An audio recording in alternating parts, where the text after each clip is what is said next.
una más de React Native, que van a ver con Maxi, y que viene a continuación.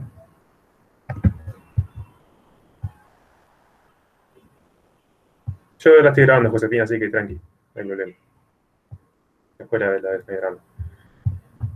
Después vamos a tener la de React Native, después vamos a tener una clase intro a lo que es Smart Contracts, que la va a estar dando Gonza. Está bueno, aprovechen ahí porque Gonza sabe un montón y está bueno cuando tengan que empezar a meterse un poquito con eso para el tema de los pagos. Así que, buen punto para aprovechar. Y esas serían las clases que van como temas, contenidos para el parcial.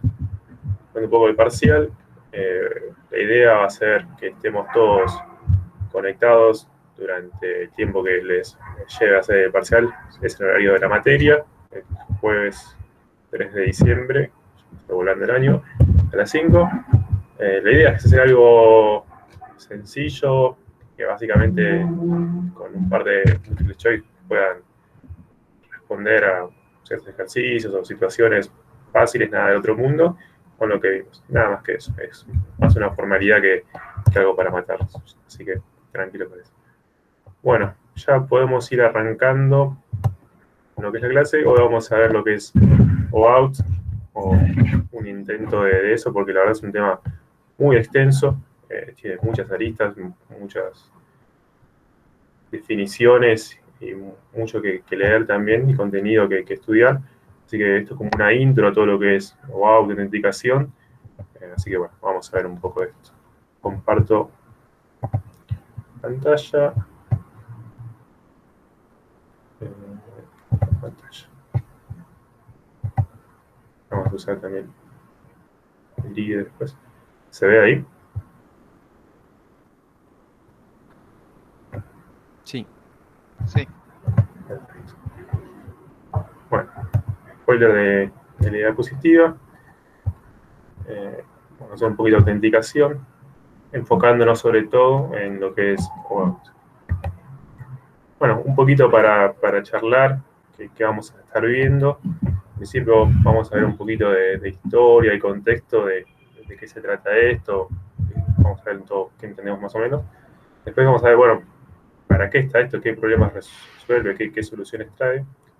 Después un par de conceptos generales de lo que es OAuth, cosas, tópicos en común. Vamos a hacer un repaso de los flujos. Nos vamos a encontrar especialmente en uno, que después es el que vamos a ver también en el ejemplo. Y bueno, eso, por último vamos a tener un ejemplito de un cliente que se va a conectar con RAID, con un flujo de authorization code, para ver más o menos que lo que vimos recién, un poquito más bajado de código. Bueno, introducción.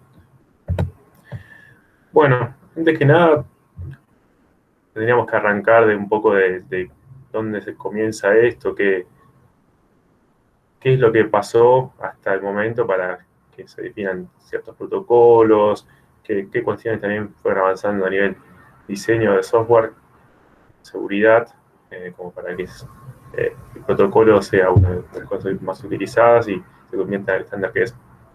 En principio esto está muy asociado también a lo que es el diseño de las arquitecturas en sí. Eso no, creo que es un tema importante siempre a tratar, porque básicamente es algo que termina impactando en las cosas que usamos hoy todos los días. OAuth básicamente lo podemos usar para tanto arquitecturas más monolíticas o de microservicios, pero quizás nos sirva un poquito charlar un poco cada uno de estos como para entender también después las cosas por qué salieron. En principio, bueno, como hablamos de un monolito, es una aplicación que está todo autocontenida, con un montón de servicios y módulos. Básicamente lo que era autorización o autenticación estaba centralizado en el mismo monolito, que bueno, es el que ofrecía todos los servicios. Entonces, siempre teníamos un único punto de acceso y básicamente con distintas maneras de uno de autenticarse, siempre iba por el lado de lo que era este monolito. Esto, con todo lo bueno y lo malo que tiene un monolito, existió así. Pero luego surgieron otros problemas con la difusión y con el uso más masivo de lo que son microservicios. En principio, teníamos distintas maneras de manejar lo que es una sesión. Supongamos un caso básico donde estamos hablando del monolito, donde el cliente se conecta con el monolito, tenemos un solo servidor de este. Entonces el cliente envía sus credenciales de una manera, el monolito le genera una sesión y luego el cliente puede interactuar con los distintos servicios manteniendo esta sesión del lado del servidor. Esa es una de las maneras que se usó, quizás se sigue utilizando probablemente, para mantener el estado de una sesión de un cliente. Esto puede llegar a tener distintos problemas, sobre todo cuando pasamos al mundo de los microservicios. ¿Por qué? Porque ya el concepto de sesión empieza a ser algo más difuso al trabajar de manera distribuida. Entonces, ¿qué viene a ser una sesión? Bueno, podemos trabajar con distintos tipos de soluciones para una sesión. Retomando el caso que hablaba recién, el cliente se conecta con estos servicios.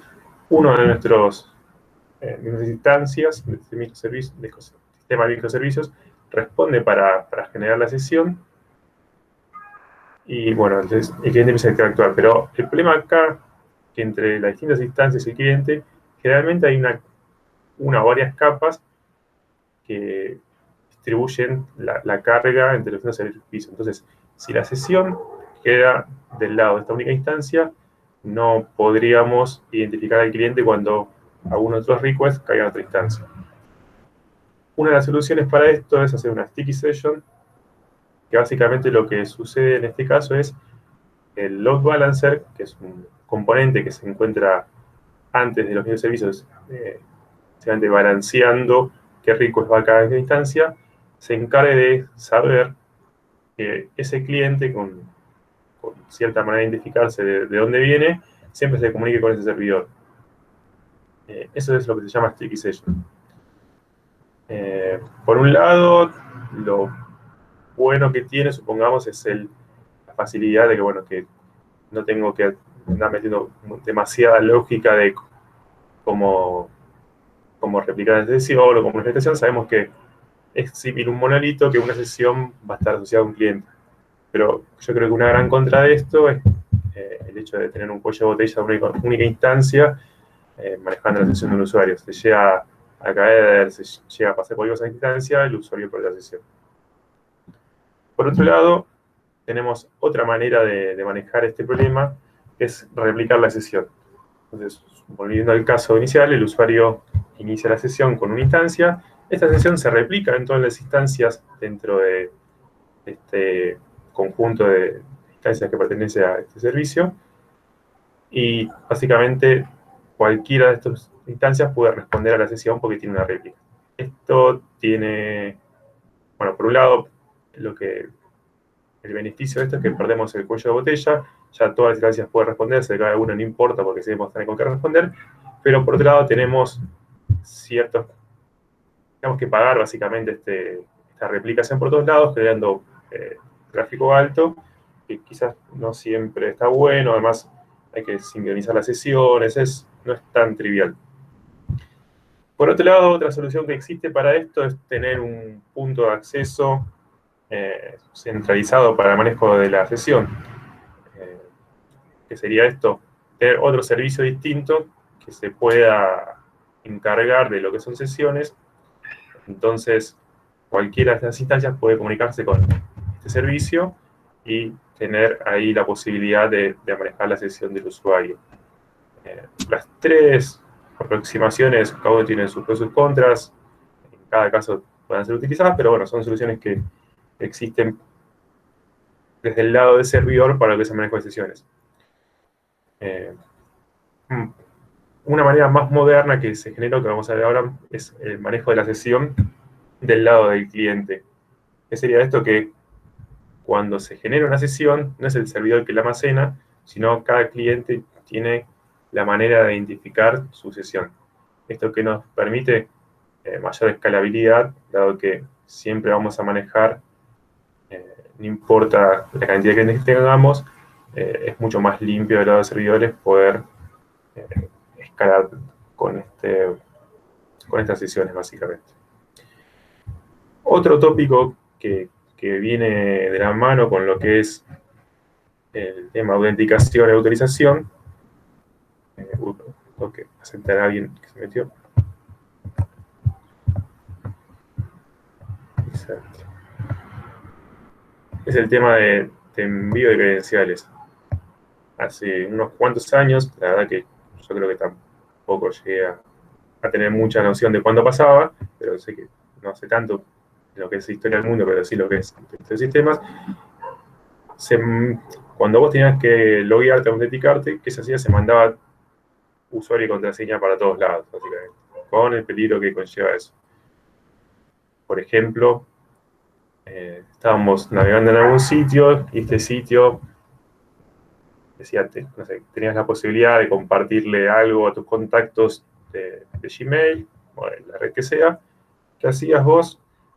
Para darle permisos, le enviabas tus credenciales, tu usuario y contraseña a este sitio intermedio y él, en nombre tuyo, obtenía este recurso que eran los contactos, supongamos, y interactuaba con esto. Básicamente, estabas regalando tu identidad a este tercero y, bueno, probablemente salió muchas veces mal, entonces fueron por otros caminos. Es una gran falla de seguridad que existía, pero bueno, cosas que van madurando con el tiempo. En base a todo esto que fuimos repasando y seguramente muchas cosas más, surgieron distintos protocolos. Nuestros protocolos es OAuth, ya vamos para la segunda versión, y estuvieron involucradas varias empresas y entidades grandes para trabajar en él. Creo que uno de los primeros en involucrarse como empresa grande fue Twitter. Bueno, y hoy por hoy es un estándar que todas las empresas lo utilizan y está respaldado por todo su trabajo también. Algunas empresas, estas quizás no conocidas, estuvieron involucradas. Bueno, primero, antes de seguir con el tema, vamos a hablar un poquito de la diferencia entre autorización y autenticación. Lo que, si bien son conceptos que están a veces relacionados, no necesariamente siempre van de la mano. Ahora, un poco más adelante vamos a ver por qué están un poco relacionados, pero en principio está bueno hacer la distinción de autenticación. Es el hecho relacionado a identificar la entidad, a quién soy, en caso que yo como cliente. La autorización es algo que estamos relacionado a lo que se puede hacer. No importa quién, sino qué cosas se pueden hacer con lo que se está haciendo. Entonces, ¿qué no es OAuth? OAuth no es un protocolo de autenticación. OAuth no nos brinda una manera de identificar a un usuario con este protocolo. Para eso, bueno, vamos a ver. OAuth lo que es un protocolo de autorización. Lo que nos permite OAuth es autorizar o acceder a ciertos recursos en nombre de un tercero con ciertos estándares y normativas a cumplir. Otro tópico que está relacionado, que es utilizar en lo que es seguridad, que tiene quizás otra diferencia que ahora vamos a ver, es el tema de las API keys. Las API keys generalmente son un código, un string, donde se le asigna a un consumidor de una API. Este código es único que lo identifica y le permite acceder a consumir nuestra API. ¿Qué tiene de particular que quizás a veces no está tan bueno para lo que es el manejo de API keys? Es el tema de la granularidad de accesos y los roles. Cuando uno se le está dando acceso con API key, no es tan trivial el manejo de a qué recurso y quién quiere acceder, sino que es como más un modo binario si ese consumidor tiene acceso o no a mi API. No sabemos bien a qué parte del API quiere acceder o no podemos restringirle a qué parte, sino que si puede acceder o no a todo, sería básicamente. En lo que es autenticación, el estándar, el protocolo que toma más fuerza en estos últimos años es OpenID Connect.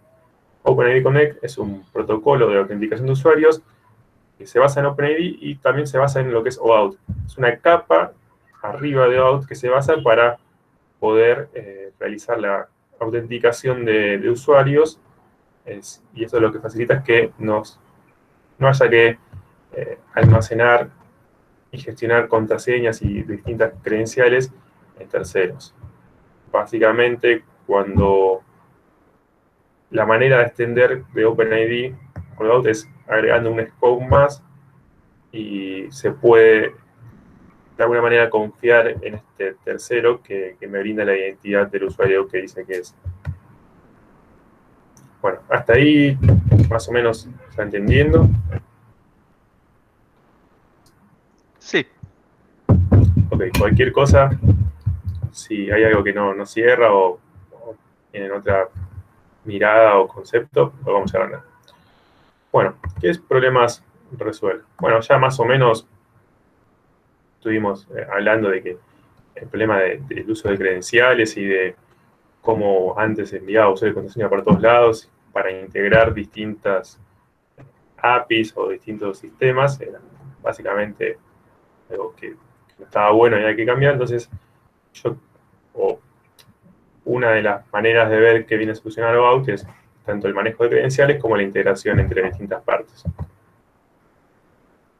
Lo que nos resuelve OAuth es básicamente, en el sentido de la problemática de credenciales, es no tener que estar enviando continuamente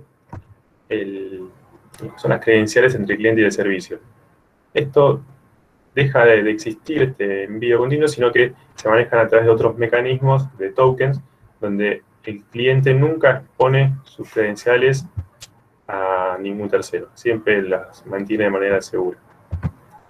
Y por otro lado, nos facilita la integración porque un tercero puede gestionar o solicitar acceso a distintos recursos en nombre del usuario. Entonces, no hay que estar todo el tiempo involucrando al usuario en el medio, sino que se puede automatizar bastante todo. Bueno, ¿qué conceptos aparecen acá? Quizás en la parte, hoy vamos a ver esta introducción, pero si se ponen a leer más o investigar, van a ver que hay un millón de conceptos que aparecen dentro de lo que es autenticación, autorización, definiciones, flujos. Hoy vamos a ver una primera punta como para que si después quieren que leer algo más o que les gusta, pueden seguir. En principio, una de las herramientas más fuertes y utilizadas que tiene OAuth y que hoy por hoy los estándares que se utilizan es el JSON Web Token. Es básicamente una manera de representar la información codificada en un formato JSON, donde se identifican en tres partes cómo se va a comunicar y qué identidad tiene determinado usuario, qué privilegios tiene, de manera segura. Bueno, estas tres partes son el header, por un lado, que nos va a identificar qué tipo de básicamente, algoritmo se utilizó en este JWT. Por otro lado, también tenemos lo que es el payload, donde van a estar las distintas informaciones que se quieran enviar en el JWT. Posiblemente el uso más común es donde se envíen usuarios y privilegios que tiene ese usuario. Y por último, se encuentra la firma, donde básicamente va a ser la manera de corroborar que el JWT no haya sido corrompido en el transcurso de la información que se envía desde el cliente a quien lo utiliza, de las partes. Este JWT se encuentra codificado en base 64, por lo tanto es algo que se puede de una manera desencodiar y se puede revisar.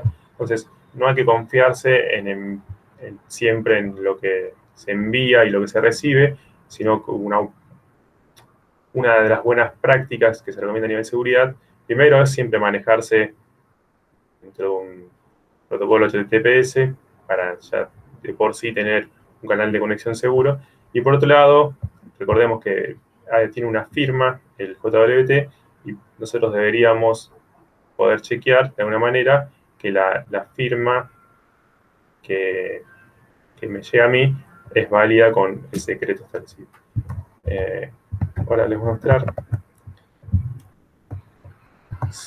una de las herramientas como para poder visualizar está dada acá por la gente de OAuth. Básicamente acá podemos tener un JWT de ejemplo. Ese es el formato que se utiliza para el JWT y donde se ve cómo está compuesto de la manera desencodiada por la derecha. Se utiliza con qué algoritmo se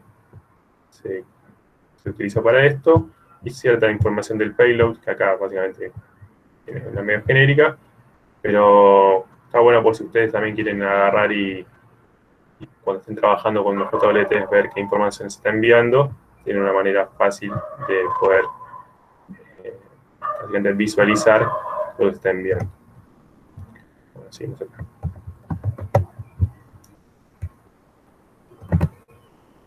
Bueno, otra de las partes importantes entre lo que es los flujos de autorización con OAuth son los distintos roles, distintas,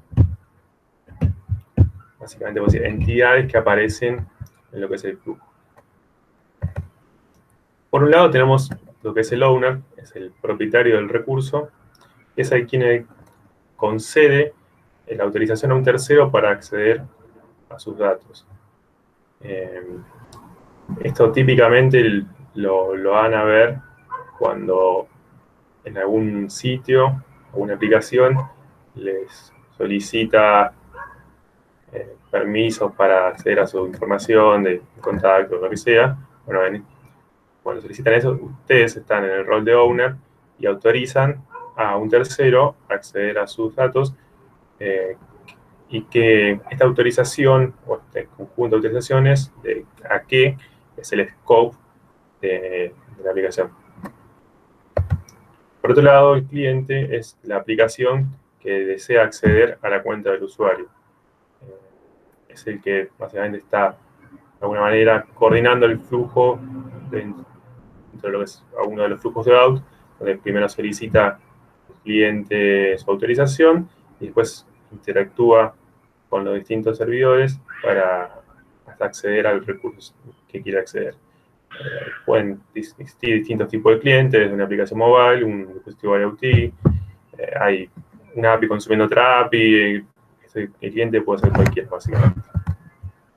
Por otro lado está el Resource Server, que es el servidor donde se encuentra alojado el recurso protegido al cual quiera acceder el cliente y el owner es el dueño del mismo.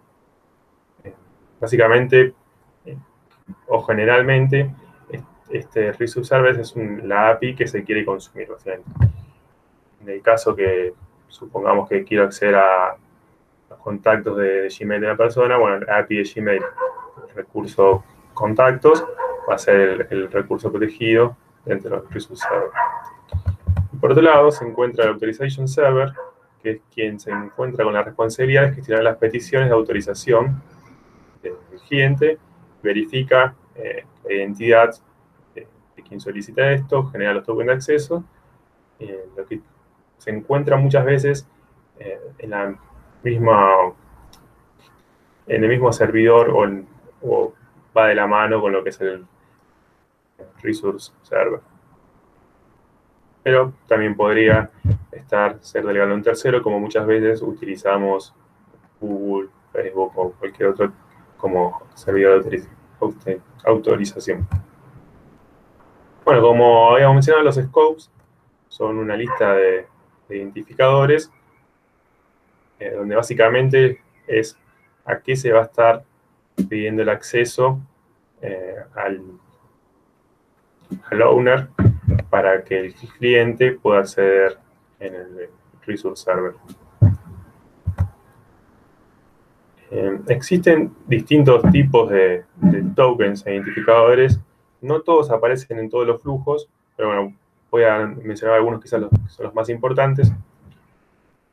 El Client ID es el identificador único que representa a la aplicación frente a ese video de autenticación, que va de la mano con el que es el client secret, que es la clave secreta que el cliente tiene para poder acceder y poder verificar que es quien dice ser.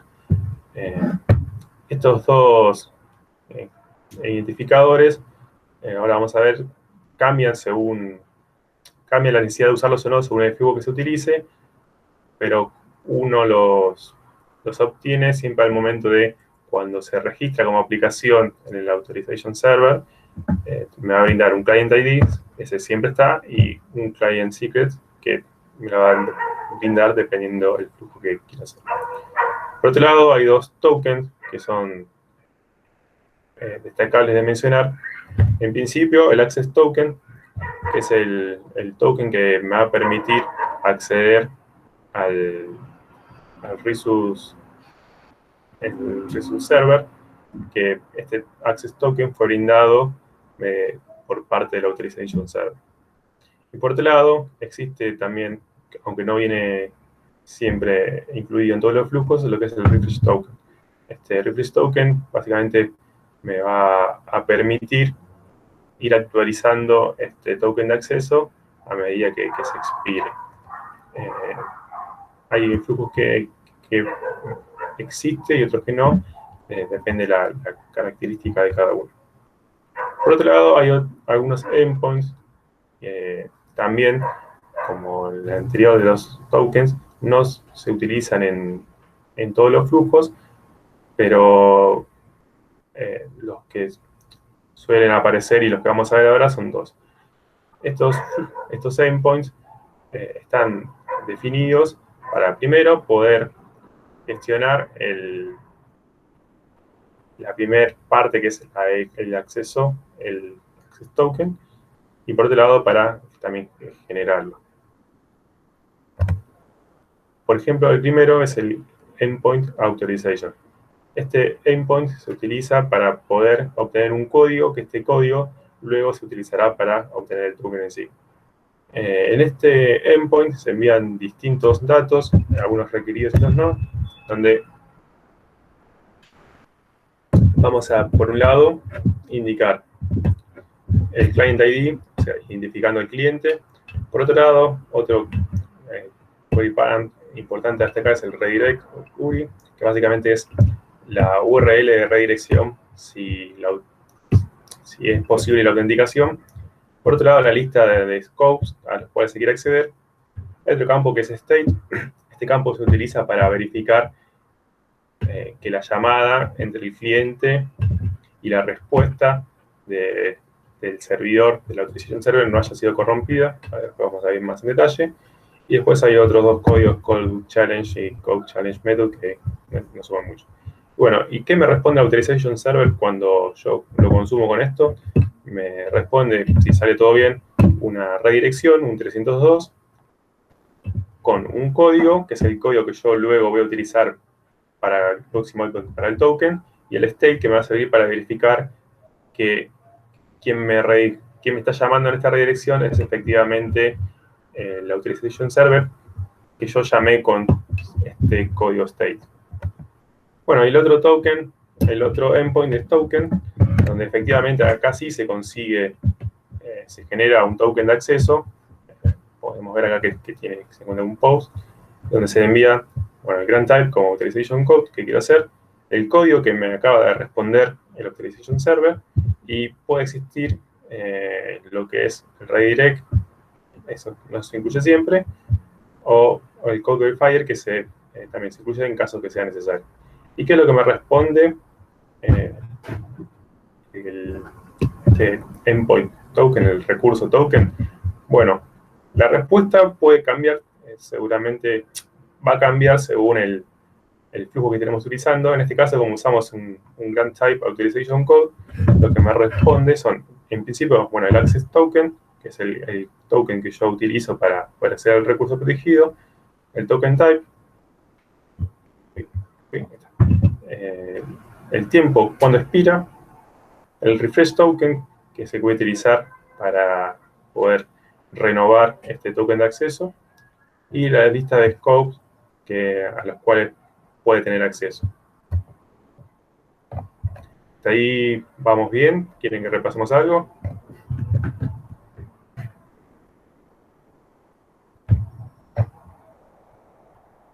Ok, sigamos. Bueno, vamos a charlar un poco sobre los flujos y después vamos a ver más en detalle uno de los flujos de Gauss. Quizás es el más completo, entonces, y quizás el más usado también, o el que vale la pena destacar. Antes que nada, tenemos que hablar un poco de que existen distintos flujos, porque también existen distintos tipos de clientes que existen para consumir. No es lo mismo un cliente que sabemos que está corriendo en un servidor seguro, confiable, que alguien que entra desde una página web cualquiera. Como que cambia bastante con quién estamos básicamente interactuando en este flujo de Gauss. Este primero al que tenemos más confianza son los llamados clientes confidenciales. Sabemos que son o deberían ser capaces de almacenar una contraseña sin que sea expuesto. Por ejemplo, si vamos a tener un secreto guardado, que sea un lugar donde sabemos que está protegido, básicamente. Y por otro lado tenemos, bueno, los públicos, que son aquellos que sabemos que no pueden mantenerse alguna contraseña. Por ejemplo, si entramos a una web, no le vamos a dar el client secret porque básicamente estamos regalando nuestras credenciales, pero lo que sí siempre va a estar expuesto de alguna manera es el client ID. Entonces existen, creo que podríamos sumar uno más, estos distintos tipos de grant types que nos marcan los distintos flujos de Gauss. Tenemos, en principio, el que vamos a utilizar nosotros para el ejemplo que vamos a charlar es el Authorization Code. En este flujo, el usuario tiene que conceder de manera explícita el acceso a sus datos y el servidor va a poder brindarle un access token, un refresh token para que el cliente pueda obtener los recursos que necesita. Este flujo se utiliza básicamente con clientes confidenciales donde confiamos que se pueden almacenar de manera segura sus credenciales.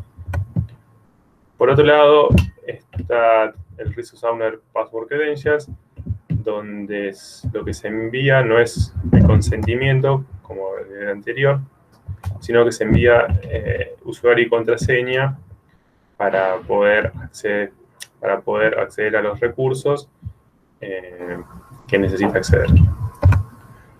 Uno de los cuales más utilizado para lo que son clientes públicos es el implícito. Este flujo básicamente necesita que el usuario también intervenga y explicite su consentimiento para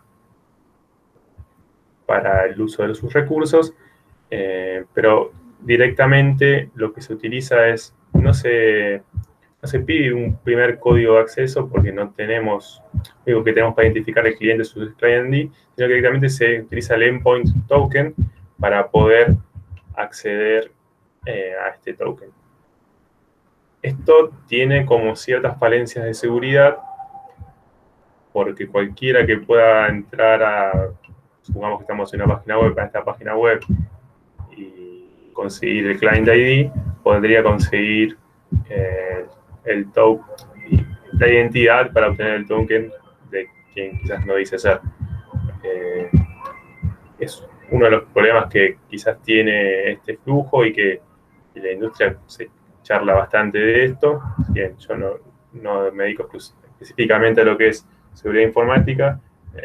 Las empresas que trabajan en esto le dan bastante bola porque es algo que está muy utilizado en todos lados y tiene ciertas problemáticas, pero bueno, es algo una solución a un problema que había, que era básicamente poder identificar o acceder a los recursos con clientes públicos. Por otro lado también está el flujo que está bajo el nombre Grant Type Client Credentials, Lo que tiene de particular este flujo, este GrantType, es que no necesita una interacción del usuario para poder acceder a los datos. Básicamente, esto está generalmente utilizado más en lo que son el flujo entre aplicaciones en sí, donde no hace falta que se involucre un tercero que básicamente da el clic que acepta a brindar los recursos o a utilizar los recursos a otros. Y por último, que vamos a ver acá, está el Device Code Flow, que entró básicamente en auge con el mayor uso de dispositivos IoT, donde se utiliza el dispositivo, se quiere acceder a recursos del usuario, del owner, entonces de alguna manera tiene que hacer que el usuario pueda brindarle su consentimiento de uso de los datos y que no sea directamente en el dispositivo IoT. Entonces, la problemática está resuelta con este GrantType. Después les paso un video que quizás les simplifica un poco más cómo funciona. Bueno, y este es un diagrama para charlar un poco cómo es el flujo de la Authorization Code de este GrantType, donde vamos a ver qué pasos están involucrados. Al principio se encuentra un cliente, supongamos que es una aplicación, y solicita al usuario acceder a ciertos recursos de los cuales se encuentran protegidos en el Resource Server. Entonces el cliente le realiza un pedido de autorización al owner, el owner le concede este permiso, y lo que sucede luego es que el cliente solicita al Authorization Server el token de acceso. Si la Authorization Server considera que se le puede brindar el token de acceso, este token de acceso con su scope, básicamente su lista de scopes asociados, luego es utilizado por el cliente para obtener el recurso protegido que necesita. Como ven, no es nada muy complejo, y aún así es el que quizás tiene más pasos para lo que son los flujos de OAuth. Una diferencia, supongamos, con el implícito es que en el token de acceso se accede directamente entre el cliente y la Authorization Server. Hace falta la autorización del owner, pero no hay que obtener el código brindando el client secret en el medio. Bueno, esta es una tablita que nos sirve para tener de una manera más visual en base a qué tipo de contexto estamos, cuál es el GrantType que quizás debería utilizarse. Como vimos recién en el implicit, la Authorization Code básicamente se necesitan todas las partes. Necesitamos un frontend para que el usuario, el owner, pueda acceder y brindar el consentimiento. Necesitamos un backend donde está el cliente, la interacción del usuario donde cede su consentimiento. Bueno, el client secret en sí, que se necesita desde el backend para interactuar con el Authorization Server. Y tenemos un refresh token que nos permite ir actualizando sin solicitarle continuamente al owner el acceso al mismo. Pero por otro lado, el implícito, como decíamos, necesita un frontend. Sí, necesita un frontend para poder interactuar, pero no necesita ni un backend ni un client secret. Y esto también, como mencionábamos antes, el refresh token no nos va a venir. Pero sí, siempre está la interacción del usuario involucrada. Bueno, ahora vamos a ver un ejemplo simple de un flujo de Authorization Code. Básicamente, lo que vamos a ver es conseguir autorización a ciertos recursos del API de Reddit con un cliente. Primero, vamos a ver un poco de cómo sería el primer paso de esto. Está hecho en Python, medio así nomás, no con mucho amor, pero es más que nada para entender el flujo. En principio, siempre hay que, dentro del Grant Type Authorization Code, hay que dar de alta la aplicación cliente. Este es un paso que necesitamos para poder acceder a las credenciales. En este caso yo tengo una creada acá de ejemplo, pero supongamos que queremos crear otra. Esto cambia según el Authorization Server, el API que estamos consumiendo. En este caso es bastante simple. Hay algunas un poquito quizás más complicadas, no sería la palabra, pero un poquito más sofisticadas, como la de Google o algunas más que tienes un par de pasos más en el medio. Entonces le damos un nombre al cliente. Vamos a definir qué tipo de cliente es. Esto cambia también para después qué tipo de flujo de Grant Type va a estar autorizado. En este caso nosotros vamos a hacer una aplicación web, una descripción que no hace falta poner, una URL de información, que es la URL que cuando uno esté en la pantalla de consentimiento va a poder utilizar, y la URL de dirección, que va a ser el callback, del cual el Authorization Server va a volver a, le va a retornar el código al servidor. Supongamos, ponemos esta que tenemos de ejemplo acá, solamente a modo de ver cómo se comporta esto.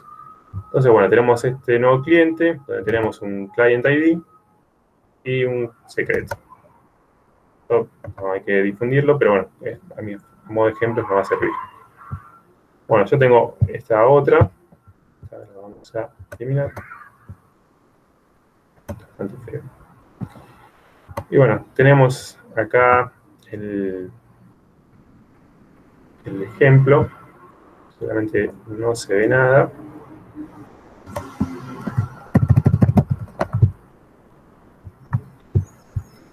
Se llega a ver bien. ¿Se ve el código que comparto? Sí, sí.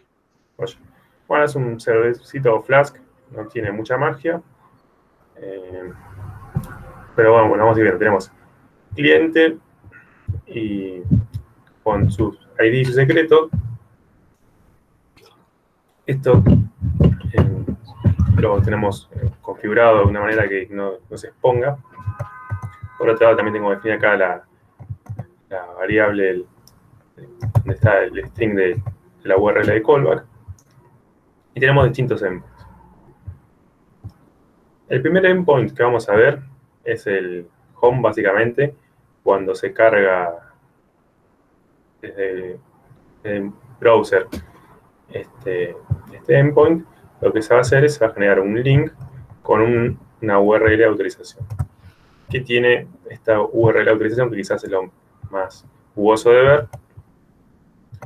Bueno, vamos a ver un poco. En principio, el state, que es ese campo que yo les hablaba, que nos sirve para verificar que la llamada entre que el cliente le solicita acceso al usuario, el usuario le concede acceso y el authorization server realiza el callback, se mantiene y no fue corrompido en el medio. Este campo state es recomendable siempre validarlo luego en el próximo paso de callback. Nosotros generamos uno acá con un UID y mentirosamente decimos que lo guardamos, pero bueno, no lo guardamos. La idea sería guardarlo y luego verificar.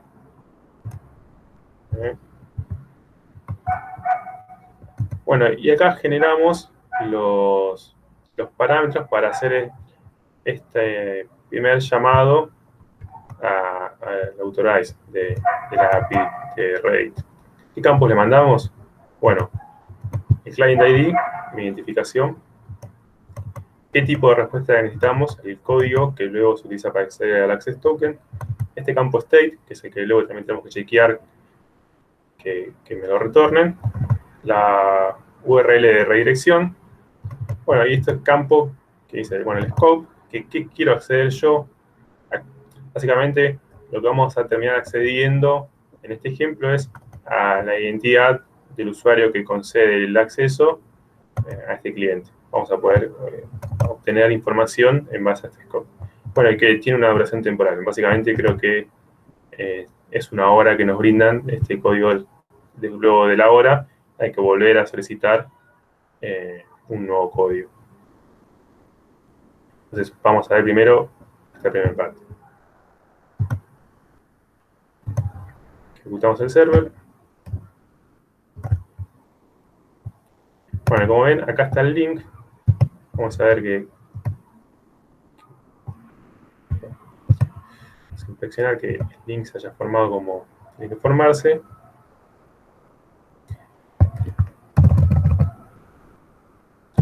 Como vemos, tiene, bueno, el host de RAID con la API Authorize, el client ID. Está todo encodiado en formato URL para que se pueda mandar. Y acá está el callback. Se encuentra por acá. Duración temporal y el scope identidad.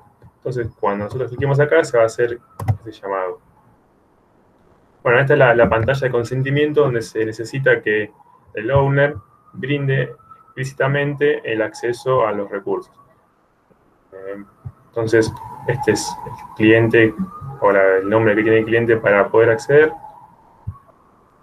Acá se dice a qué quiere acceder y cuánto tiempo dura este código. Bueno, y acá Reddit nos dice que no va a poder acceder a la contraseña. Medio que viene de sí o sí probables. Bueno, lo permitimos. ¿Qué sucede acá? Volvemos al código. Cuando le damos el consentimiento y el owner acepta, el authorization server lo que hace es, en principio, bueno, validar ciertas cosas y acceder a brindarle el código al cliente que lo solicitó, enviándoselo en la URL de callback. Entonces nosotros lo que hacemos acá es primero chequear que la respuesta haya sido exitosa, que no venga ningún error. Luego validamos este campo state que generamos nosotros el paso anterior. Si no es válido, algo pasó acá, entonces estamos autorizados. Y recuperamos este code, que es el que nos interesa a nosotros. ¿Qué hacemos con este code? Básicamente vamos a obtener el access token. Bueno, ¿cómo obtenemos el token? Básicamente vamos a tener que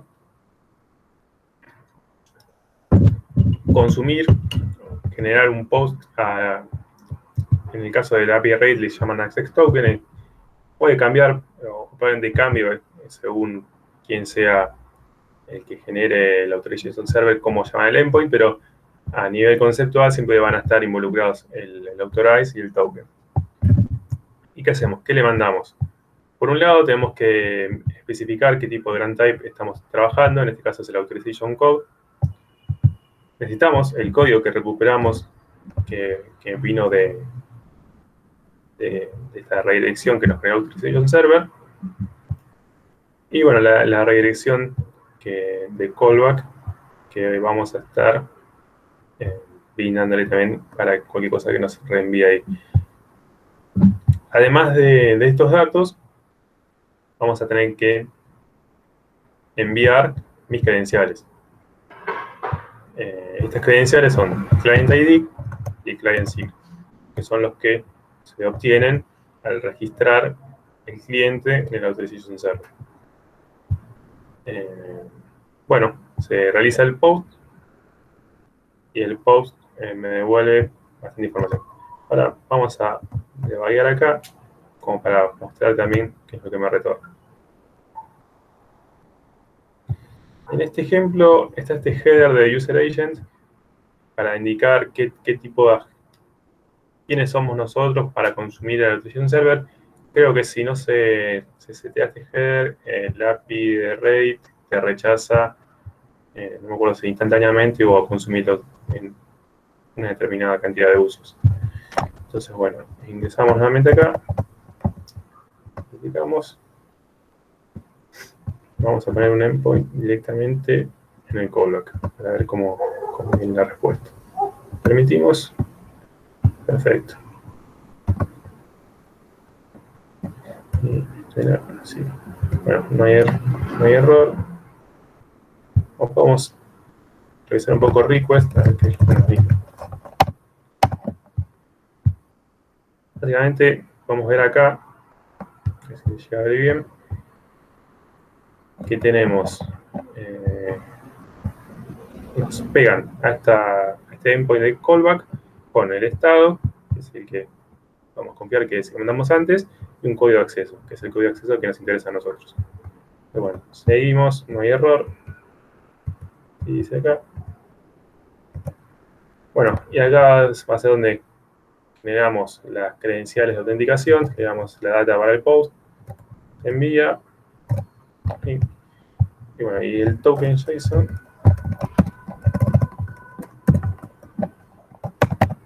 ¿Qué tiene? Bueno, tiene los campos que vimos en las diapositivas anteriores. Tiene el access token, que es el que vamos a utilizar para consumir el recurso, el token type, bidder, cuándo expira y a qué scope tenemos acceso.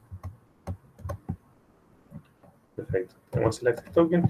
Bueno, y por último, lo que nos queda es acceder básicamente al recurso que nosotros necesitamos. Entonces, para esto utilizamos en los headers, localization, el access token que recién conseguí, y consumimos el API ME de RAID.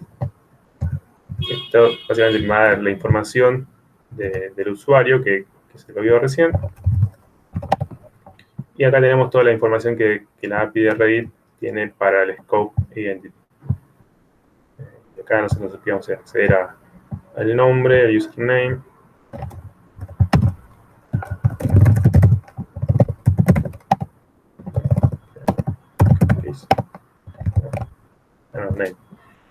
Y básicamente retorna esto y esto es lo que va a estar mostrando el browser en este momento. Como ven, no son muchos pasos y supongamos que nosotros queremos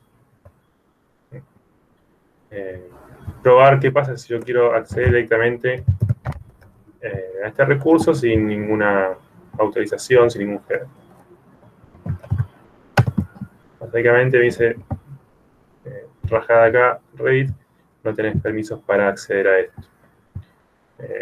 Bien, bien chequeado. Bueno,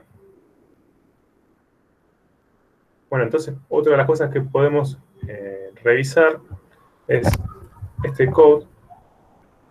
¿Qué pasa si no lo envío o si viene corrupto? También tendría que, al querer acceder al access token, básicamente no tener permiso y me tendría que rebotar. Ahí, ¿no?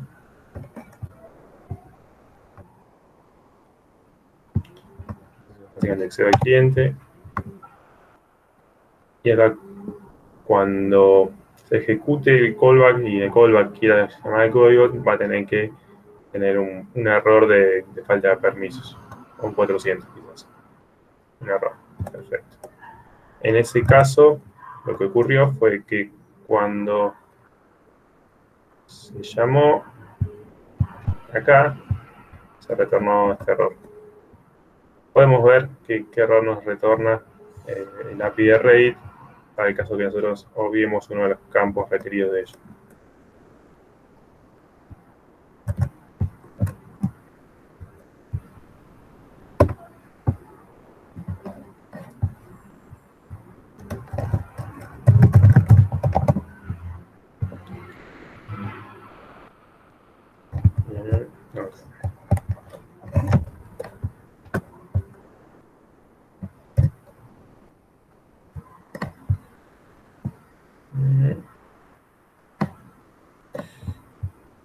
Bueno, es medio rara la respuesta, nos responde un 200, pero que no se pudo porque es inválido. Bueno, esto está bueno para analizarlo para la clase de REST. si está bien que un API nos responda un 200 siempre con un error. Es una discusión en muchos lados, pero es aceptable también.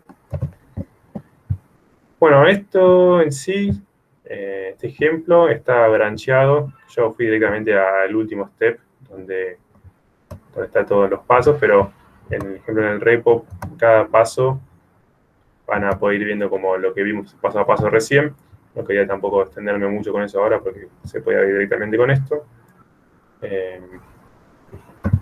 Vamos acá. Bueno, y en sí eso es lo de la clase de hoy de OAuth. No quería tampoco extenderla demasiado. Sí, quizás ahora tener el espacio para a ver si tienen algunas consultas o ya venían con un conocimiento previo sobre el tema. Los escucho a ver si alguien tiene ganas de contar.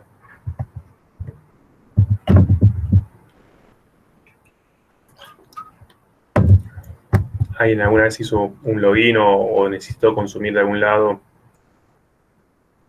algún recurso?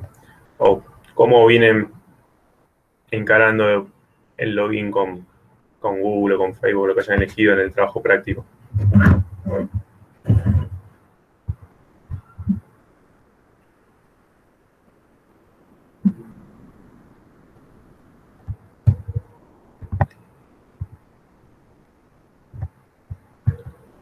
Okay. Bueno, también les comparto en uno de los channels del Slack, tienen distintos recursos para leer un poco más sobre distintas maneras de encarar los flujos o cómo viene también relacionado con el tema de las arquitecturas, los flujos. Cualquier consulta nos pueden enviar a nosotros o por el channel y se la respondemos por ahí. Bueno, chicos, de mi lado eso es todo. Cualquier cosa, me quedo acá escuchando. Una pregunta, ¿por cuál channel general? Donde les pasé las cosas, el channel es Software Design. Y cualquier otro recurso que encontremos copado como para que a ustedes les sirva, o mismo ustedes también si tienen alguno que pueden llegar a compartir porque parece interesante, lo estoy subiendo ahí, está piñado como... A ver, les comparto acá la pantalla.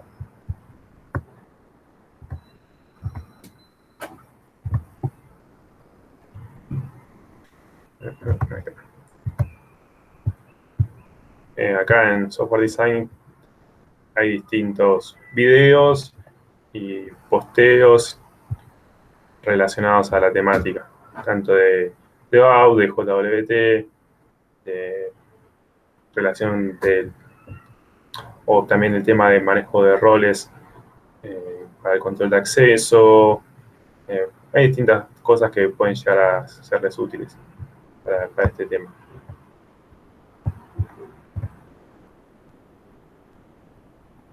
Perfecto, gracias.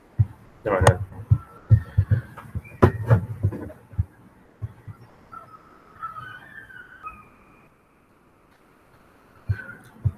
Bueno, chicos, entonces eso es todo por hoy.